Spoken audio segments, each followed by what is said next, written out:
Ina mana, ina reo, rangatira mā, tēnei te mihi kia koutou I runga I te kaupapa o te rā. Tēnā koutou, tēnā koutou, tēnā koutou katoa. Ko Pauline Kota aho. And look, firstly, as Deputy Mayor, I would like to personally welcome all manahiri to Aotearoa Christchurch, and I really hope you get some time to take a good look around and enjoy our hospitality and our beautiful environment.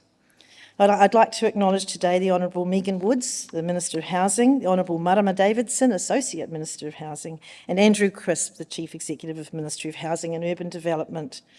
Look, I thought rather than preaching to the converted, which I'm sure we all are here today, on the benefits of community and social housing, I'd instead take this opportunity to give you just a little history of the Christchurch City Council's involvement in social housing over many, many decades.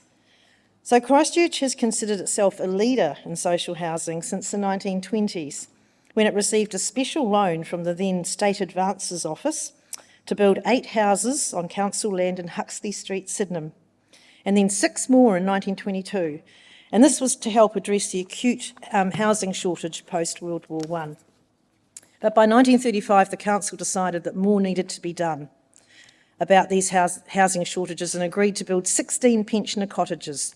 These cottages were actually the very first purpose-built complexes for the elderly provided by a local authority in New Zealand and was facilitated by the central government's low interest rate loans at the time.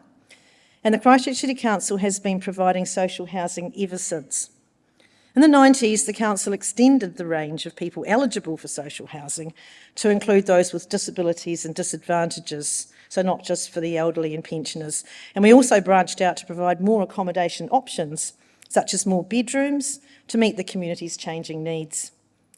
But something happened to our portfolio.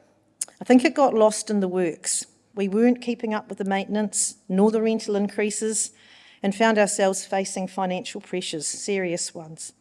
The portfolio was no longer sustainable and the units became old and cold and very run down, to the point that by the early 2000s, the council was seriously considering shutting up shop and getting out of social housing. Because we had accessed low interest loans to build our complexes, and the units were pretty much freehold by now, it was generally accepted that our portfolio was rates neutral, with all costs being covered through the rents or interest from our small housing development fund. And this, to some degree, protected our portfolio from election cycle decisions to get out. But having a rates neutral stance also prevented council from accessing rates to prop up and improve the portfolio, which it much needed. They're looking wildly around for alternatives to a sellout. The council eyed up, of course, the income-related rent subsidies from central government. But sadly, and very bloody annoyingly, we found we didn't qualify.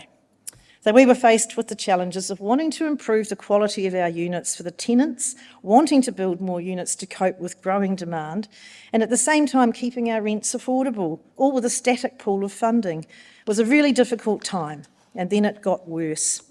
In 2010 and 2011, we had the earthquakes, which had a significant impact on many of our units, with a total loss of 367 of our units and many, many damaged.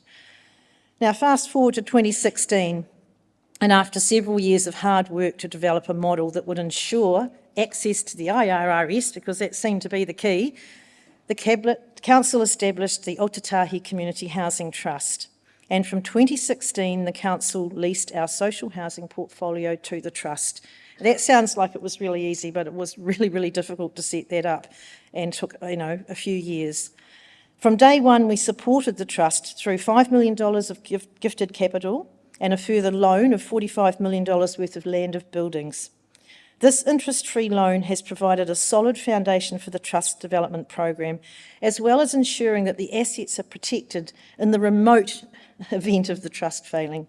But the Trust's management of the council portfolio has been highly successful.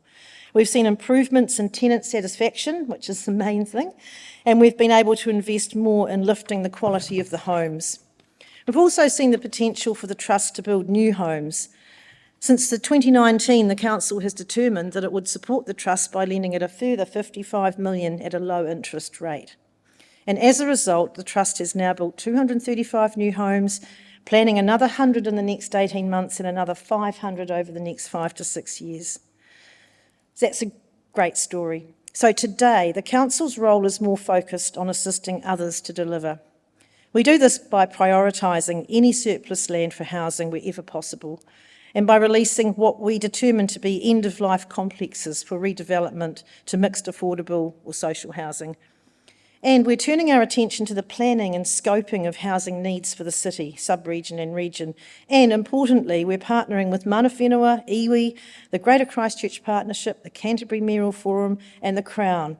Together our focus is on both affordable and public housing and enabling mixed tenure developments on both green and brown fields. Constructive relationships are, of course, vital for success. And I'm pleased to acknowledge the exemplary relationship that exists between the Christchurch City Council and the Ōtautahi Housing Trust, evidenced by the development of the Trust's new, improved, sustainable portfolio and warm, dry homes for people. So I hope I've shown you our history and how it's demonstrated an ongoing commitment to community housing from the Christchurch City Council.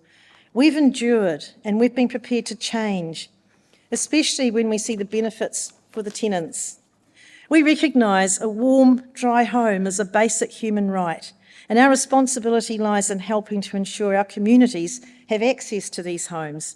So establishing the Ōtautahi Trust has given us confidence that the social housing program will remain productive, sustainable and secure into the future, no matter what eventuates through an electoral cycle. The Christchurch City Council is looking forward to continuing to work with and support all housing players, but especially in the community sector, in delivering affordable, quality homes for those who need help. Tēnā koutou, tēnā koutou, tēnā koutou katoa.